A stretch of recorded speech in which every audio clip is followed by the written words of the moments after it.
নমস্কার নমস্কার নমস্কার নমস্কার নমস্কার নমস্কার নমস্কার নমস্কার নমস্কার নমস্কার নমস্কার নমস্কার আপনাদের সবাইকে সবাইকে সবাইকে নমস্কার জানাচ্ছে আপনাদের সৌমিত্র বসু। সবাইকে অজস্র শুভকামনা জানাচ্ছে, সবাইকে স্বাগত জানাচ্ছে আজকের এই শরণাগত অনুষ্ঠানে এবং সবাইকে শুভ সকাল জানাচ্ছে। আজ ইংরেজি মতে, যে মতে আমরা চলি সাধারণভাবে, বাংলা তারিখের কথা তো আমরা বিশেষ তিথি পার্বণ অনুষ্ঠান এই উপলক্ষেই মনে রাখি। সাধারণভাবে আমাদের দিন তো চলে ইউরোপীয় যে ক্যালেন্ডার সেই অনুযায়ী আজকে হচ্ছে 1 জুন, মানে নতুন মাস শুরু হলো। 1 জুন, জানুয়ারি, ফেব্রুয়ারি, মার্চ, এপ্রিল, মে, জুন, মানে বছরের মাঝামাঝি চলে গেল। কিন্তু এই দেখতে দেখতে চলে গেল না? সত্যি কিভাবে যে দিন যায়। তো প্রথমে বেনি মাধবশীলের পঞ্জিকা অনুযায়ী আজকের দিনটার কথা বলি। আজকে 18ই জ্যৈষ্ঠ 1431, ইংরেজির 1 জুন 2024, শনিবার। সূর্যোদয়ের সময় ভোর 4:56, সূর্যাস্তের সময় বিকেল বা সন্ধে 6:15। আজকে নবমী, উত্তর ভাদ্রপদ নক্ষত্র। আজ জন্মে মীন রাশি, বিপ্রবর্ণ, নরগণ। রাত্রি 2:20 গতে দেবগণ। আমাদের হোয়াটসঅ্যাপে চিঠি পাঠাবার নাম্বার 9831922927। চিঠির গোড়ায় অতি অবশ্যই SG এই কথাটি লিখতে হবে। এবারে বলি আজকের অনুষ্ঠান সম্পর্কে। আজকের অনুষ্ঠানের প্রথমে তো পুরাণ চিরন্তন। পুরাণ চিরন্তনে কলির কথা বলছিলাম আমরা, এবং কলিকে নিয়ে বলতে গিয়ে, কলি এই যে দেবতার বংশে জন্ম, তাকে তো দেবতাই বলতে হবে, কিন্তু এই দেবতা অধর্মের দেবতা, এবং বস্তুত এটা তার নানান রকমের ধরন ধারণ থেকে বুঝতে পারা যায় যে যা কিছু খারাপ, আমাদের শাস্ত্রকারেরা, আমাদের পুরাণকারেরা, আমাদের প্রাচীন যে সমস্ত বিদগ্ধ মানুষেরা, তারা যা কিছুকে খারাপ বলে মনে করেছেন সেই সমস্ত কিছুকে একটা অবয়ব দিয়েছেন, কলির অবয়ব দিয়েছেন।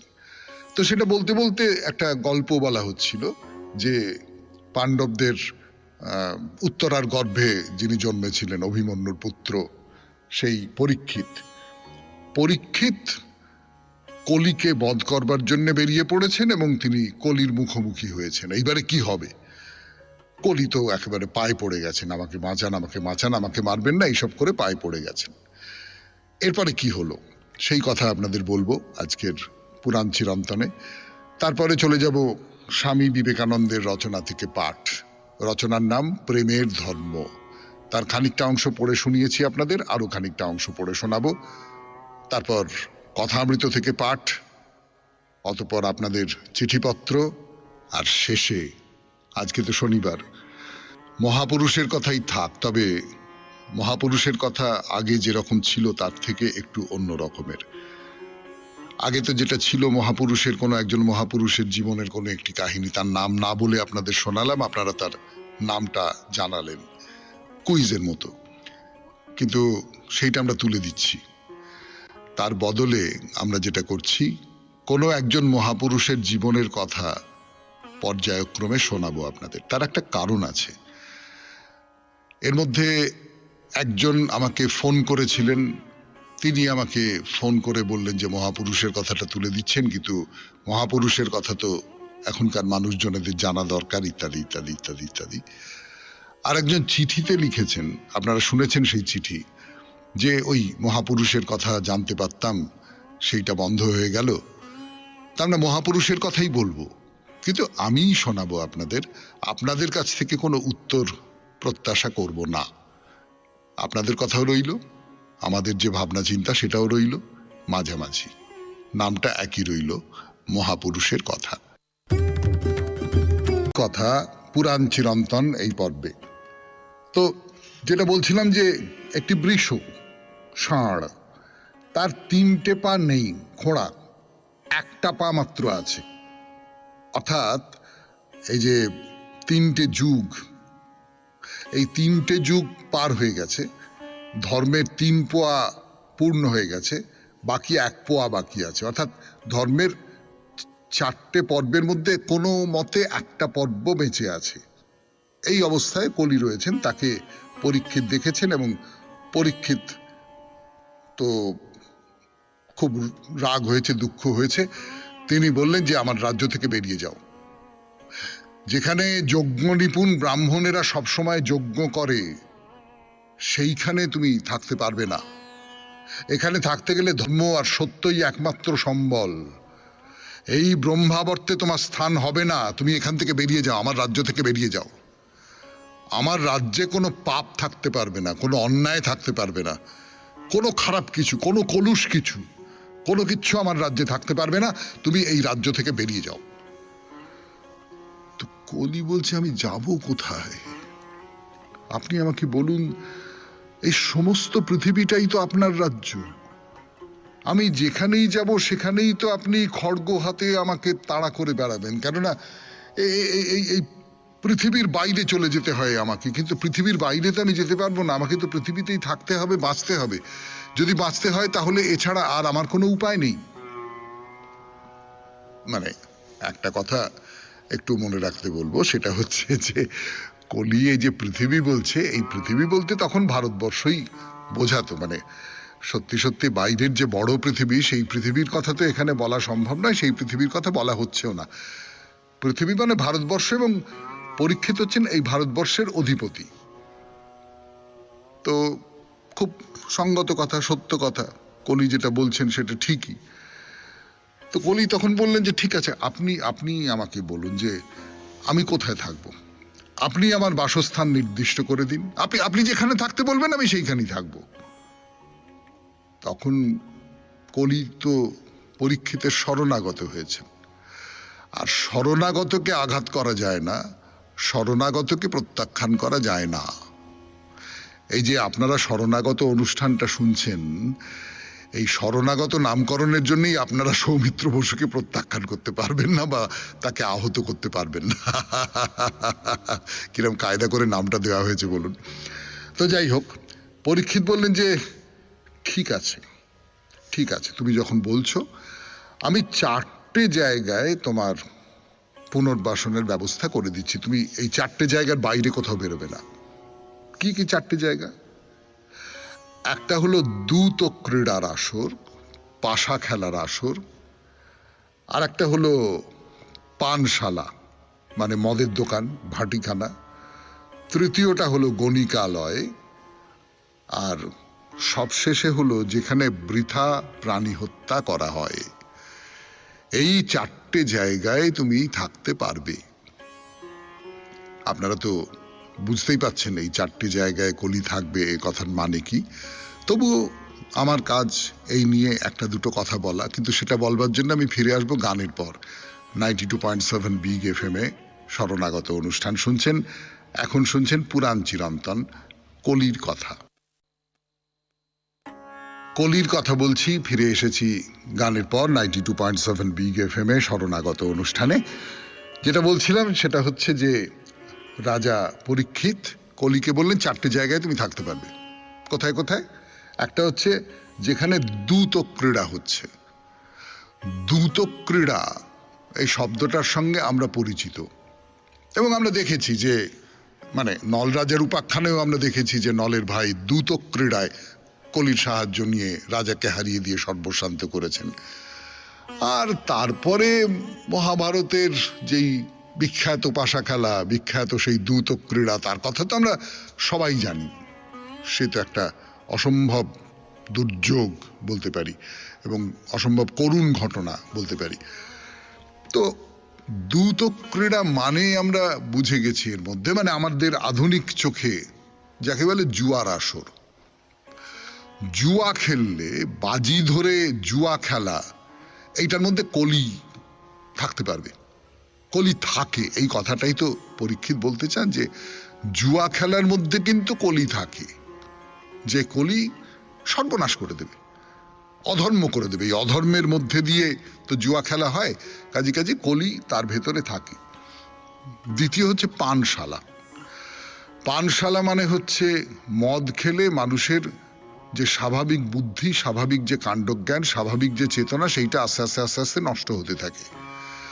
আর এই স্বাভাবিক বুদ্ধি, স্বাভাবিক চেতনা, এইগুলো নষ্ট হতে থাকলেই মানুষ তখন কি করে ফেলবে, কোনো যুক্তিবুদ্ধির দ্বারা সে তখন পরিচালিত হবে না, এবং তার ফলেই সে ধর্মের নীতির যে বেড়া জালের মধ্যে আমরা নিজেদের আবদ্ধ করে রেখেছি, সমাজ আমাদের যে বেড়া জালের মধ্যে রেখে দিয়েছে, সেখান থেকে মানুষ বেরিয়ে পড়ে, এবং বেরিয়ে পড়ে সে নানান রকমের অধর্ম করতে থাকবে, বলা খুব বাহুল্য। তৃতীয় হচ্ছে গণিকালয়, যেখানে মানুষ তার যে মোহ, তার যে কোনো একটা রিপু, একটা দুটো রিপু, সেই রিপু খুব প্রবল হয়ে উঠছে, তার ফলে সে সামাজিক যে অনুশাসন সেইগুলো মানছে না, এবং সবশেষে বৃথা প্রাণী হত্যার জায়গাগুলো, সেটাও তো অধর্ম। যদি আমি এইটা মনে মনে ভেবে থাকি যে প্রাণী হত্যা ব্যাপারটা হচ্ছে অধর্ম, প্রয়োজনে প্রাণী হত্যা করা যেতে পারে। আমরা যখন ধর্ম নিয়ে কথা বলেছিলাম, দীর্ঘদিন ধরে কথা বলেছিলাম, তখন এই সমস্ত কথা উঠে পড়েছিল আমাদের আলোচনার মধ্যে।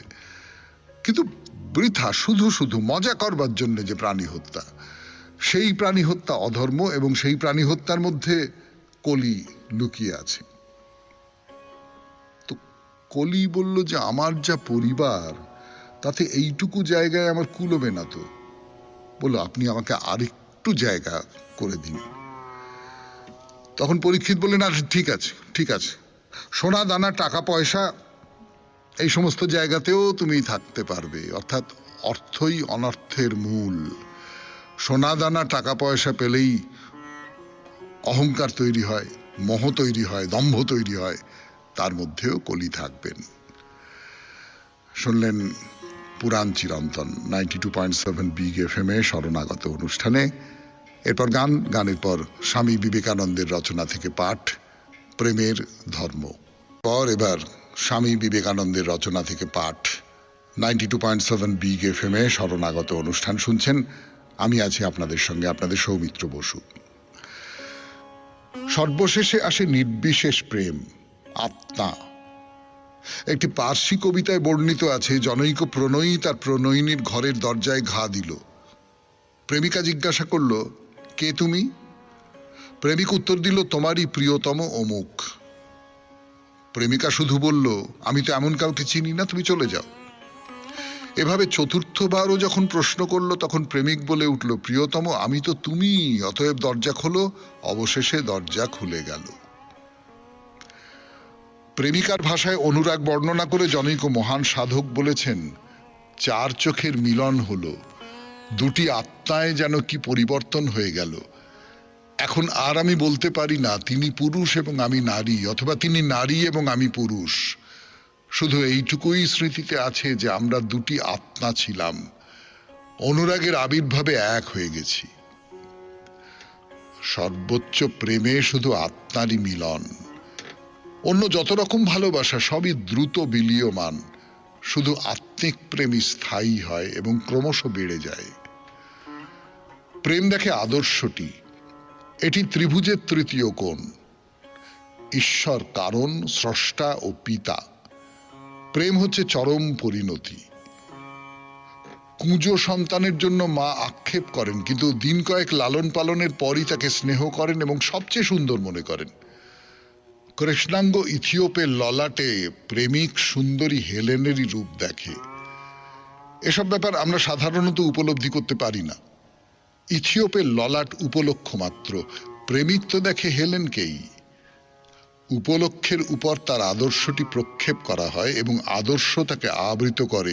শুক্তি যেমন বালুকণাকে মুক্তায় রূপান্তরিত করে, ঈশ্বর হচ্ছেন আদর্শ, যার ভিতর দিয়ে মানুষ সবকিছু দেখতে পারে। সুতরাং আমরা প্রেমকেই ভালোবাসছি। এই প্রেম মুখে প্রকাশ করা যায় না, কোনো বাক্যই তা উচ্চারণ করতে পারে না। এ বিষয়ে আমরা মৌন। ইন্দ্রিয়গুলি প্রেমে অতিশয় উন্নত হয়। আমাদের স্মরণ রাখা উচিত যে মানবীয় ভালোবাসা গুণ মিশ্রিত, অন্যের মনোভাবের উপর তা নির্ভরশীল বটে। প্রেমের এই পারস্পরিক নির্ভরতাকে ব্যক্ত করার শব্দ ভারতীয় ভাষাগুলিতে আছে। সর্বাপেক্ষা নিম্ন স্তরের ভালোবাসা হচ্ছে স্বার্থযুক্ত, তাতে শুধু ভালোবাসা পাবার সুখই আছে। আমরা ভারতবর্ষে বলি, একজন গাল পেতে দিচ্ছে আর একজন চুম্বন করছে। পারস্পরিক প্রেম এর ঊর্ধ্বে। কিন্তু এও থাকে না, যথার্থ প্রেম সর্বস্ব ত্যাগী। এই অবস্থায় আমরা অন্যকে দেখতে অথবা আমাদের আবেগকে প্রকাশ করবার মতো কিছু করতেও চাই না, দেওয়াটাই যথেষ্ট। এভাবে মানুষকে ভালোবাসা প্রায় অসম্ভব, কিন্তু ঈশ্বরকে ভালোবাসা সম্ভব। শুনলেন স্বামী বিবেকানন্দের রচনা থেকে পাঠ 92.7 বিগ এফএম এ শরণাগত অনুষ্ঠানে। এরপর গান, গানের পর কথা আমৃত।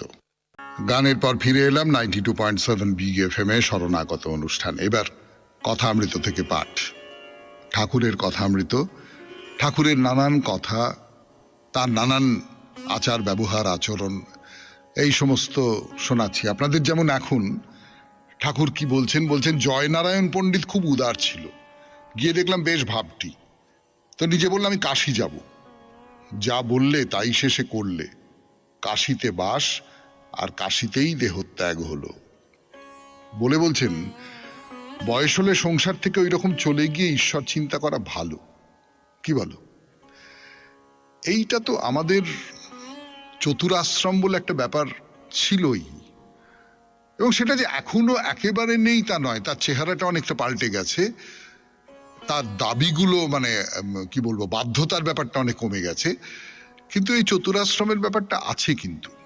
এবং সেই চতুরাশ্রমের শেষে বানপ্রস্থ এবং তারপর সন্ন্যাস, অর্থাৎ সংসার থেকে তুমি চলে যাও, একটা সময় পর্যন্ত তুমি সংসারে থাকো, তারপরে তুমি সংসার থেকে চলে যাও। সেই চলে যাওয়াটার নানান রূপ তৈরি হয়েছে আজকাল। তার মধ্যে একটা রূপ তো নিশ্চয়ই এরকম কোনো একটা ধর্মস্থানে গিয়ে থাকা, শেষ জীবনটা সেইভাবে থাকা। এমনটা হতে পারে যে আপনি কোনো একটা বৃদ্ধাবাসে চলে গেলেন। আমি জানি আপনারা অনেকে আমার সঙ্গে একমত হবেন না, কিন্তু আমার নিজের যেটা বিশ্বাস সেটা হচ্ছে বৃদ্ধাবাস ব্যাপারটা খুব খারাপ নয়। খুব খারাপ নয় কেন, ভালো। তার কারণ আধুনিক সময়ে মানুষ এত ব্যস্ত হয়ে পড়ছে, তার চাকরি বাকরি ব্যবসা বা তার যে কর্মজীবন, সেই কর্মজীবনের দাবিটা এত আগ্রাসী হয়ে উঠছে, এবং কর্মজীবনের বাইরেও তার যে অন্য জীবন, সেটাও এত বেশি তার দাবি বেড়ে যাচ্ছে যে তার পক্ষে যারা বানপ্রস্থের মানুষ বা যারা সন্ন্যাসীর মানুষ, সেই বয়সে পৌঁছেছেন, তাদের সঙ্গে থাকা, তাদের সঙ্গ দেওয়া, এইটা ক্রমশ কঠিন হয়ে উঠছে। তাছাড়া এখন তো অনেকেই বিদেশে থাকেন, ছেলে বউ নাতি নাতনি সব বিদেশে থাকে, হয়তো বুড়ো বুড়ি থাকেন সেই শহরের মধ্যে বা কিছু। আমি জানি, আমি দেখেছি এরম বিদেশ থেকে ফোন করে করে বাপ মার সেবা শুশ্রূষার বা যা কিছু করবার, যা কিছু দরকার তার ব্যবস্থা করা হচ্ছে। কিন্তু সেইটা তো খুব মানে তার যে সমস্যাটা, সেই সমস্যার তুলনায় ধরা যাক একজন বৃদ্ধাবাসে চলে গেলেন, সেখানে তিনি অনেক সমবয়স্ক, খানিকটা সমমনস্ক বন্ধু বান্ধব পাবেন এবং তাদের মতন করে থাকতে লাগলেন। সেইটা আমার নিজের খুব খারাপ বলে মনে হয় না, কিন্তু সত্যি কথা বলতে কি, বানপ্রস্থ বা সন্ন্যাসের বিকল্প হিসেবে বৃদ্ধাবাসকে আমার খারাপ বলে মনে হয় না। তো এইরকম করে আমরাও কিন্তু এক ধরনের একটা এই চতুরাশ্রমকে পালন করি। ঠাকুর যে কথাটা বলছেন যে কোনো একটা জায়গায় চলে গেলে, নির্জনে গিয়ে তুমি ঈশ্বর চিন্তা করতে লাগলে, সেইটা করা ভালো। তো মণিলাল বলছেন যে হ্যাঁ, সংসারের ঝঞ্ঝাট ভালো লাগে না। শ্রীরামকৃষ্ণ বলছেন যে গৌরী স্ত্রীকে পুষ্পাঞ্জলি দিয়ে পূজা করত, সকল স্ত্রী ভগবতীর এক একটি রূপ। এটাও আর একটা ব্যাপার, মানে আমার মনে হচ্ছে যে এই যে স্বামী স্ত্রীর যে সম্পর্ক, সেই সম্পর্কটা কেবলমাত্র দৈহিক কেন হবে? স্ত্রীর মধ্যে আমি তো একটা সময়ে এই যে জগন্মাতার একটা রূপ, সেটাও তো দেখতে পারি। মানে যিনি সৃজন করেন, যিনি লালন করেন, তাকেও তো আমি দেখতে পারি আমার স্ত্রীর মধ্যে। তো ঠাকুর বলছেন মণিলালকে যে তোমার ওই গল্পটা এদের বলো। গল্পটা কি বলবার জন্য ফিরে আসছি 92.7 বিগ এফএম এ শরণাগত অনুষ্ঠানে। একটু গান শুনে নিই। অমৃত থেকে পাঠ 92.7 বিগ এফএম এ শরণাগত অনুষ্ঠানে ঠাকুরের নির্দেশে মণিলাল একটা গল্প বলছেন, গল্পটা আমাদের চেনা, তাই নিয়ে তো কবিতাও আছে, খুব বিখ্যাত কবিতা, বিদ্যে বোঝাই বাবু মশাই ইত্যাদি, আপনারা সকলেই পড়েছেন, ছোটবেলায় স্কুলেও ছিল বোধহয়। তো সেই গল্পটাই বলছেন যে নৌকো করে কয়েকজন গঙ্গা পার হচ্ছিল, একজন পণ্ডিত বিদ্যার পরিচয় খুব দিচ্ছিল। আমি নানা শাস্ত্র পড়েছি, বেদ বেদান্ত স্বর দর্শন। তো একজনকে জিজ্ঞেস করলে, বেদান্ত জানো? সে বলল, আগে না। তুমি সাংখ্য পাতঞ্জল জানো? আগে না। দর্শন টর্শন কিছুই পড়নি? আগে না। তো পণ্ডিত সগর্বে কথা বলছেন, লোকটা চুপ করে বসে আছে। এমন সময় ভয়ঙ্কর ঝড়, নৌকো ডুবতে লাগলো। সেই লোকটা বলল, পণ্ডিতজি আপনি সাঁতার জানেন? পণ্ডিত বললেন, না। সে বলল, আমি সাংখ্য পাতঞ্জল জানি না, কিন্তু সাঁতার জানি। এই যে গল্পটা তো সকলেরই জানা গল্প, শুধু একটাই কবিতায় যেটা ছিল সেটা হচ্ছে বিদ্যে বোঝাই বাবুমশাই মাঝিকে বলছে যে তুই এটা জানিস, তুই সেটা জানিস, তুই অমুক জানিস, তুই তমুক জানিস। মাঝি কিছুই বলছে না, কিন্তু তারপরে ঝড় উঠলো, যেরাম গল্পটা যা আছে তাই। কথামৃতের গল্প এটা, বা চেনা গল্প, কথামৃতে মণিলাল বলছেন। কিন্তু এর মধ্যে একটা খুব জরুরি কথা আছে বলে আমার নিজের ধারণা, আপনারা সকলেই বুঝতে পারছেন সেটা হচ্ছে আমার জ্ঞানের সঙ্গে আমার কাণ্ডজ্ঞানের কোনো একটা সম্পর্ক তৈরি হওয়া খুব জরুরি। মানে আমি আপনাদের বলি, এটা মাস্টারি বলে ধরবেন না, যে 3 রকমের বুদ্ধিমত্তা থাকে। তো 3 রকমের বুদ্ধিমত্তা থাকে। একটা হচ্ছে যে আমি যা কিছু ধরতে পারি, যা কিছু ছুঁতে পারি, হ্যাঁ, সেইগুলোকে আমি বুঝি, চিনি। যেমন আমি আমার সামনে এই যে মাইক্রোফোনটা আছে, এই মাইক্রোফোনটাকে আমি ব্যবহার করতে পারি। আমি কোনো এই আমার সামনের যে টেবিলটা আছে সেটাকে ছুঁতে পারি। এইরকম একটা ইন্টেলিজেন্স যাকে বলে, কংক্রিট ইন্টেলিজেন্স, সেইটা আছে। দ্বিতীয় হচ্ছে আর একটা অ্যাবস্ট্রাক্ট ইন্টেলিজেন্স, এবং তৃতীয় হচ্ছে সোশ্যাল ইন্টেলিজেন্স। আমি কোনো একটা, ধরা যাক আমি কোনো একটা আনন্দ দুঃখ এরকম কোনো একটা কিছুকে বুঝতে পারি, এবং আমি সমাজের সঙ্গে আমার যে সম্পর্ক, সেই সম্পর্কটা আমি বুদ্ধি দিয়ে তৈরি করতে পারি। এই 3টে ধাপ যদি ধরা যায়, তাহলে কোথাও আমি কেবলমাত্র পড়াশোনার জগতের মধ্যে রয়েছি, সেই পড়াশোনার সঙ্গে আমার যে বাইরের পৃথিবী, তার কোনো সংযোগ তৈরি হচ্ছে না। তাহলে সেই বিদ্যাটার মানে কি? আমি যদি ঈশ্বর আরাধনা করি, সেই ঈশ্বর আরাধনার সঙ্গে আমার যে চারপাশের পৃথিবী, তার কোনো সংযোগ তৈরি হচ্ছে না। আমি তো চারপাশের এই যে জাগতিক পৃথিবী, সেখানে মরে গেলাম। আমি গুহায় গিয়ে তপস্যা করছি, তার সঙ্গে আমার চারপাশের পৃথিবীর কোনো সম্পর্ক বা সংযোগ কিচ্ছু নেই। হ্যাঁ, তিনি আমাদের সংসারের পক্ষে মৃত। কিন্তু ঠাকুর যেটা চাইছেন, ঠাকুর যেটা বলছেন, স্বামী বিবেকানন্দ যেটা বলছেন, বা আমরা যাদের কথা খুব বেশি করে বলি তারা যেটা বলছেন, সেটা হচ্ছে যে এই সংসারের মধ্যে তুমি আছো, সেই সংসারকে তুমি কাণ্ডজ্ঞান দিয়ে মোকাবিলা করছো, কিন্তু তুমি তার পায়েই আছো। এই বিদ্যা এবং প্রাত্যহিকতা, এই দুটোকে মেলাবার কথা এই গল্পের মধ্যে বলা হচ্ছে। ঠাকুরের এই গল্পটা খুব পছন্দ। ফিরে আসছি গানের পর। শুনছেন কথামৃত থেকে পাঠ, 92.7 বিগ FM এ শরণাগত অনুষ্ঠানে। বললেন মণিলাল, বা ঠাকুর গল্পটা বলালেন তাকে দিয়ে, এই যে বিদ্যে বোঝাই বাবু মশাইয়ের গল্প, 92.7 বিগ FM এ শরণাগত অনুষ্ঠানে। এবারে ঠাকুর তার ব্যাখ্যা কিভাবে করছেন? ঠাকুর বলছেন যে নানা শাস্ত্র জানলে কি হবে, ভবনদী পার হতে জানাই দরকার। ঈশ্বরই বস্তু আর সব অবস্তু। আমি অনেক শাস্ত্র পড়েছি, আমি এরকম মানুষ তো দেখেছি প্রচুর, অনেক শাস্ত্র পড়েছেন। সেই শাস্ত্র পড়া নিয়ে তার অহংকারের শেষ নেই, তার শিষ্য ছাত্রদেরও অহংকারের শেষ নেই। কিন্তু সমস্ত শাস্ত্র শেষ পর্যন্ত যে জায়গাটায় আলো ফেলছে, সেই জায়গাটা আমি চিনছি না, সেই জায়গাটা আমি জানছি না, সেইখানটায় আমি পৌঁছতে পারছি না। সেটা খুব ছোট্ট একটা কথা, ঈশ্বরই বস্তু আর সব অবস্তু। আমি নানান রকম বুকলি মারতে পারি, নেম ড্রপিং যাকে বলে, সেই সমস্ত করতে পারি, কিন্তু ওইখানে পৌঁছতে পারিনি। এই যে লক্ষ্যভেদের সময় দ্রোণাচার্য অর্জুনকে জিজ্ঞেস করলেন, তুমি কি কি দেখতে পাচ্ছ? এই রাজাদের তুমি দেখতে পাচ্ছ? অর্জুন বললেন না। আমাকে দেখতে পাচ্ছ? না। গাছ দেখতে পাচ্ছ? না। গাছের ওপর পাখি দেখতে পাচ্ছ? না। তবে কি দেখতে পাচ্ছ? শুধু পাখির চোখ। এটা আমরা এমনি কথোপকথনের মধ্যেই বলি না, যে একেবারে পাখির চোখের মতো ওইটা লক্ষ্য করে এগো, তার বাইরে আর কিচ্ছু কোনো দিকে তাকাবে না। যে কেবল দেখে ঈশ্বরই বস্তু আর সব অবস্তু, সেই চতুর, সেই বুদ্ধিমান। অন্য খবর আমাদের কাজ কি? হনুমান বলেছিল, আমি তিথি নক্ষত্র অত জানি না, আমি কেবল রাম চিন্তা করি। এই অর্থাৎ একটা দিকে মনোনিবেশ করা। অনেক কিছু জানলুম, অনেক কিছু পড়লুম, অনেক কিছু তথ্য আমার কাছে এলো, অনেক কিছু ব্যাখ্যা আমার কাছে এলো, কিন্তু সেসব করে কি হলো? ধরা যাক আমি একটা সাধনের চূড়ান্ত জায়গায় পৌঁছে গেলাম, তা আপনার কি? আপনি কেমন করে ভবনদী পার হবেন? আপনি কেমন করে সেই উপলব্ধিতে পৌঁছবেন?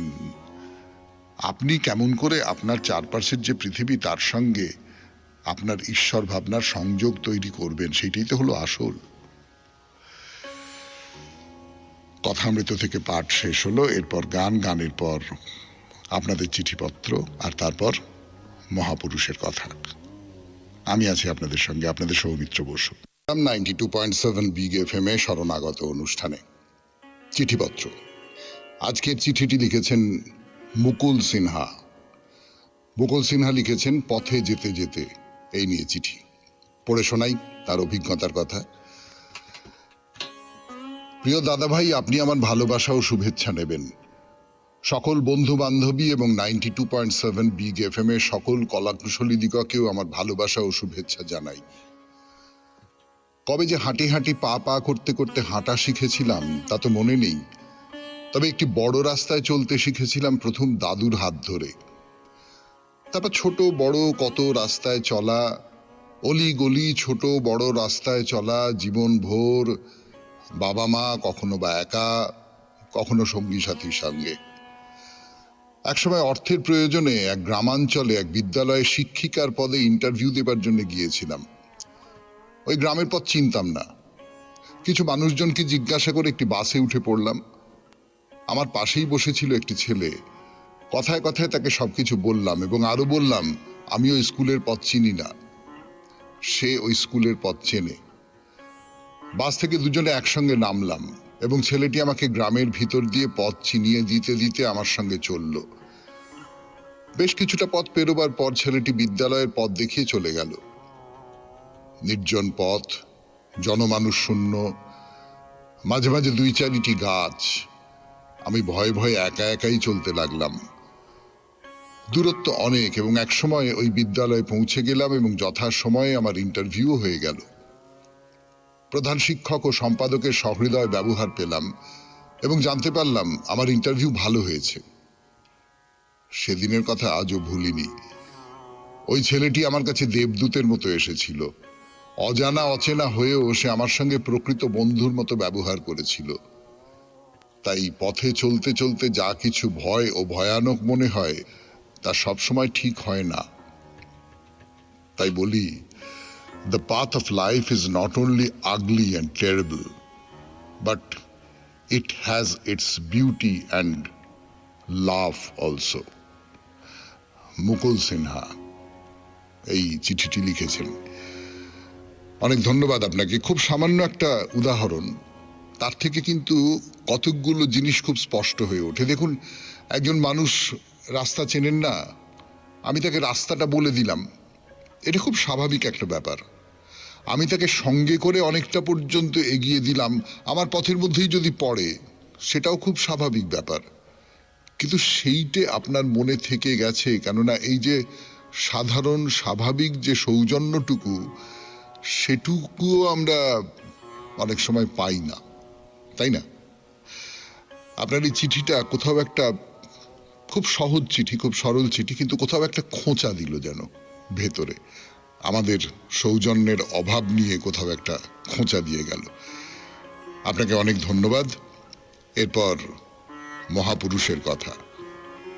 না, আপনাদের কোনো প্রশ্ন করব না। মহাপুরুষের কথা, এই নামটা বজায় রইল, কিন্তু কি হবে সেটা বলবো গানের পর। 92.7 বিগ FM এ শুনছেন শরণাগত অনুষ্ঠান। গান শেষ, শুরু হচ্ছে মহাপুরুষের কথা, কিন্তু একটু ধরনটা পাল্টেছি। কেন পাল্টেছি সেই কৈফিয়তটা আপনাদের দিই। না, মহাপুরুষের কথা আগে যেভাবে ছিল তাতে করে যেটা দেখা যাচ্ছিল যে আপনাদের চিঠিপত্র আসা বন্ধ হয়ে যাচ্ছিল, এবং আপনাদের চিঠিপত্রটা শরণাগত অনুষ্ঠানের সম্পদ। আপনারা রাগ করেন, অভিমান করেন, কেউ কেউ চিঠি লেখা বন্ধ করে দেন, এরকম সব নানান রকম হয়, কিন্তু চিঠিগুলো সম্পদ, তাতে কোনো সন্দেহ নেই। দুটো কারণে সম্পদ। এক তো খুব ভালো ভালো চিঠি আসে, সেটা একটা ব্যাপার, শ্রোতারা খুব পছন্দ করেন শুনতে, সেটা একটা ব্যাপার। আর দু নম্বর যে ব্যাপারটা সেটা হচ্ছে যে এই যে আপনাদের মধ্যে অনেকের নিয়মিত লেখার অভ্যেস ছিল না, অনেকে লিখতেনই না, তারা এই অনুষ্ঠানের সূত্রে উৎসাহ পেয়ে চিঠি লিখতে বসেছেন, লিখছেন, মনের কথা লিখছেন, এবং লিখতে লিখতে লিখতে লিখতে আমি তো চোখের সামনে দেখতে পেলাম যে খানিকটা আনাড়ি, খানিকটা কাঁচা লেখা যারা লিখতেন তারা আস্তে আস্তে আস্তে আস্তে কীরকম পোক্ত হয়ে উঠলেন। মানে আমার কাছে একটা ধারাবাহিক পদ্ধতির মতন করে যাচ্ছে। ফলে আমার মনে হলো চিঠি লেখাটা খুব জরুরি, চিঠিটা কমে গেলে চলবে না। আমার সঙ্গে কর্তা ব্যক্তিরাও একমত হলেন। আমার মহাপুরুষের কথা চলে গেলেও চলবে না, কেননা এর মধ্যে একজন আমাকে ফোন করে বলেছেন, আর একজন চিঠি লিখে বলেছেন যে কত নতুন নতুন মহাপুরুষের জীবনের কথা জানতে পারতেন, আমরা সেটা বন্ধ করে দিলেন আপনারা, এইটা ঠিক করলেন না, ইত্যাদি ইত্যাদি। কাজেই শ্রী চৈতন্যদেবের কথা যেমন বলছি রবিবার রবিবার করে, তেমনি শনিবার শনিবার করে ছোট করে কোনো না কোনো মহাপুরুষের কথা। আজকে শুরু করছি বুদ্ধদেবের কথা। বুদ্ধদেবের জন্ম হয়েছিল যীশুখ্রিস্ট জন্মাবার 568 বছর আগে। তিনি চলে যান এই পৃথিবী ছেড়ে, দেহত্যাগ করেন যীশুখ্রিস্ট জন্মাবার 483 বছর আগে, আনুমানিক, ঠিক করে হয়তো বলা যাবে না। প্রাচীন ভারতে, এখন তো সেটা নেপাল, হিমালয়ের পাদদেশে ছিল কোশল রাজ্য। এই রাজ্যের রাজধানী ছিল কপিলাবস্তু। তা এই কোশল রাজ্যের অধিপতি ছিলেন শাক্য বংশের রাজা শুদ্ধোধন। শাক্য বংশের উপাধি ছিল গৌতম। তা শুদ্ধোধনের দুই স্ত্রী ছিলেন, জ্যেষ্ঠা মায়াদেবী আর ছোট রানীর নাম হচ্ছে প্রজাপতি। এই দুজন দুই বোন ছিলেন। তো এই শুদ্ধোধনের সুখের সংসারে কোনো পুত্র সন্তান ছিল না। বিয়ের দীর্ঘদিন পরে মায়াদেবী, মানে বড় রানী, তিনি গর্ভবতী হলেন। তো সেকালের নিয়মও তাই ছিল, আজকালকের দিনেও যে নিয়ম, বা বিশেষ করে কিছুদিন আগে পর্যন্ত যে নিয়ম, যে সন্তান যখন জন্মাবে সেই সময় মেয়েরা তাদের বাপের বাড়িতে চলে আসে, শ্বশুর বাড়িতে নয়। সেই মতো যথাসময়ে মায়াদেবী তো বাপের বাড়ি যাওয়ার জন্য যাত্রা করলেন। যেতে যেতে যেতে যেতে পথে পড়ল একটা উদ্যান, বিশাল একটা বাগান, লুম্বিনী। এই লুম্বিনীতে পৌঁছেই রানীর প্রসব বেদনা উঠল। তো আর তো যাওয়া যাচ্ছে না, যাত্রা স্থগিত, সকলেই বাগানে আশ্রয় নিলেন। সেইখানেই জন্মগ্রহণ করলেন ভগবান বুদ্ধ, যিনি সমস্ত মানব কল্যাণের জন্য নিজেকে উৎসর্গ করেছিলেন। তিনি রাজার ছেলে, কিন্তু রাজার ছেলে হয়েও তিনি কোনো রাজপ্রাসাদে জন্মগ্রহণ করলেন না। তিনি জন্মগ্রহণ করলেন নীল আকাশের নিচে, মুক্ত প্রকৃতির মধ্যে। এর কোনো গভীর তাৎপর্য হয়তো থেকে যেতেও পারে। তো ছেলে জন্মাবার কয়েকদিন পরেই মায়াদেবী মারা গেলেন, এবং এই যে ছেলেটি জন্মালো, তার সমস্ত ভার নিজের হাতে তুলে নিলেন তার মাসি মায়াদেবীর বোন প্রজাপতি। ছেলের নাম রাখা হলো সিদ্ধার্থ। সবাই ভালোবাসে, সবাই স্নেহ করে, সবাইকার আদরের ছেলে। বহুদিন বাদে ছেলে হয়েছে। দীর্ঘদিন ধরে শুদ্ধোধন নিঃসন্তান ছিলেন। আস্তে আস্তে বড় হয়ে উঠছেন, অপূর্ব সুন্দর তাকে দেখতে, খুব শান্ত, ধীর, নম্র তার স্বভাব। শুনছেন মহাপুরুষের কথা, বুদ্ধদেবের কথা 92.7 বিগ FM এ শরণাগত অনুষ্ঠানে। ফিরে আসছে আরো কথা বলবার জন্যে। বলছিলাম আপনাদের 92.7 বিগ FM এ শরণাগত অনুষ্ঠানের এই মহাপুরুষের কথায় যে আস্তে আস্তে আস্তে আস্তে সেই শিশুটি সিদ্ধার্থ সে তো বড় হয়ে উঠছে। তো কিছুটা বড় হয়ে ওঠার পর রাজা শুদ্ধোধন জ্যোতিষীদের ডাকলেন, ডেকে বললেন যে এই শিশুর ভাগ্য গণনা করে দিন, এ ভবিষ্যতে কি হবে না হবে। আমি তো আমার একটি মাত্র সন্তান, একে তো রাজা হতে হবে, এর ভবিষ্যতে কি আছে বলে দিন। তো এরা গুণে গেঁথে খুব ভালো টালো করে দেখলেন, দেখে বললেন যে মহারাজ, এই শিশু একদিন পৃথিবীর রাজা হবে। পৃথিবীর রাজা, পৃথিবীর রাজা মানে রাজত্ব এত বাড়াবে, এত বাড়াবে, সমস্ত পৃথিবীর অধিপতি হবে আমার ছেলে সিদ্ধার্থ। তারা বললেন না মহারাজ, যেদিন জরাজীর্ণ বৃদ্ধ মানুষ, রোগগ্রস্ত মানুষ এবং মৃতদেহ আর সন্ন্যাসী এদের দর্শন পাবে, সেই দিনই সংসারের সকল মায়া ত্যাগ করে আপনারই ছেলে গৃহত্যাগী হবে। তো এই শুনে তো রাজা শুদ্ধোধন খুব চিন্তায় পড়ে গেলেন, সে কি। তা মন্ত্রীরা বললেন যে মহারাজ, একটা পরামর্শ দিই, এই সন্ন্যাসী হয়ে যাওয়ার হাত থেকে বাঁচাবার জন্য যেটা দরকার বলে আমাদের মনে হয় সেটা হচ্ছে যে আপনি ওকে একবারে সুখ, বৈভব, বিলাসিতা এসবের স্রোতে একেবারে ভাসিয়ে দিন। এই বিলাসিতার জীবনের অভ্যেস হয়ে যাক, তাহলে কোনোদিন আর ওই সন্ন্যাসীর কঠোর পথের দিকে যেতে পারবে না, এই বিলাসিতার মধ্যেই দিন কাটাবে। তো বেশ, তাই করো তাই করো তাই করো। আলাদা একটা প্রাসাদ ঠিক করা হলো সিদ্ধার্থর জন্যে। সেখানে কোনো জরাগ্রস্ত লোক ঢুকবে না, সিদ্ধার্থ যেন দেখতে না পায়। কোনো রোগগ্রস্ত মানুষ ঢুকবে না, কোনো মৃতদেহ যেন সিদ্ধার্থের চোখে না পড়ে, এবং কোনো সন্ন্যাসী যেন তার চোখে না পড়ে। এইভাবে সিদ্ধার্থ বড় হয়ে উঠছেন, বড় হয়ে উঠছেন, বড় হয়ে উঠছেন। যুবক হলেন। শুদ্ধোধন খুব সম্ভ্রান্ত বংশের একটি সুন্দরী মেয়ে, সুলক্ষণা, তার নাম যশোধরা, তার সঙ্গে সিদ্ধার্থের বিয়ে দিলেন। মহাপুরুষের কথা, বুদ্ধদেবের কথা আজকে এই পর্যন্তই আজকের শরণাগত 92.7 বিগ FM শরণাগত অনুষ্ঠানে চিঠি পাঠাবার হোয়াটসঅ্যাপ নাম্বার 9831922927। চিঠির গোড়ায় অতি অবশ্যই SG লিখতে হবে। তাহলে বিদায়, ভালো থাকবেন, আনন্দে থাকবেন।